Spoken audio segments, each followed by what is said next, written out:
শুনো, আজ গরুর হাটে যাব।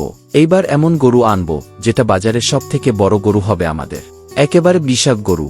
না না, এত বড় গরু আনার দরকার নেই। এত খাওয়া দাওয়া দেখাশোনা সামলাতে পারবো না, আর হিসাব করে চলতে হবে। আরে তুমি বুঝো না কেন? বিশাল গরু আনলে পাড়ায় সবার নজর পড়বে, সবাই বলবে মজিদ ব্যাপারী এই গ্রামে সবার থেকে বড় গরু কুরবানি দিচ্ছে। আমাদের সামর্থ্য অনুযায়ী চলাই ভালো, শুধু লোক দেখানোর জন্য বাড়তি টাকা খরচ গরু কুরবানি করা ঠিক না। বাবা, বড় গরু আনার দরকার নেই, একটু মাঝারি ধরনের গরু আনবে, সাদা রঙের যেন হয়। আমার সাদা গরু অনেক পছন্দ। আচ্ছা আচ্ছা, দেখি কি করা যায়। তোমার মা আর মেয়ের কথা আমি কি ফেলতে পারি? তারপর ও আমি যে গরু আনবো তোমাদের পছন্দ হবে।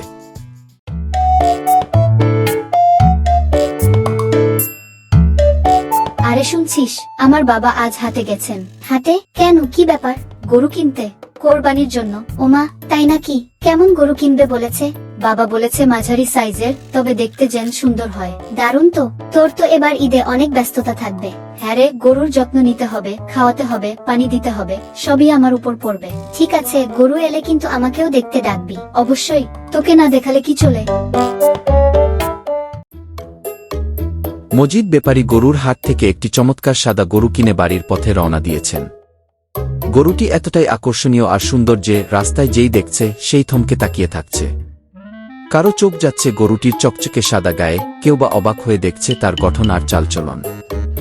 মজিদ ব্যাপারীর মুখে তখন সন্তুষ্টির হাসি, এই ঈদে যেন তার কোরবানির গরুই হাটের সেরা চমক হতে চলেছে। লতা বাড়ির বাইরে আসে।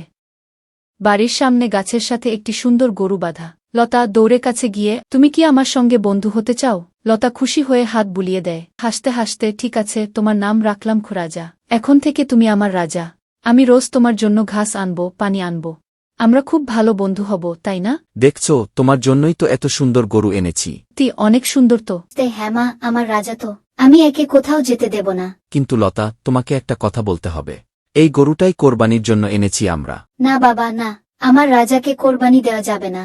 আমি ওকে কিছুতেই দিতে দেব না। শুনো মা, কোরবানি মানে শুধু গরু দেওয়া নয়, এটা আল্লাহর জন্য কিছু ত্যাগ করা। এই গরুটাকে ভালোবেসেছ বলেই তোমার কষ্ট হচ্ছে, কিন্তু সেই কষ্টটাই তো কোরবানির বড় শিক্ষা। আল্লাহ আমাদের মনের টান ভালোবাসা দেখে খুশি হন। আল্লাহ আমাদের জন্য যা ভালো সেটাই চায়।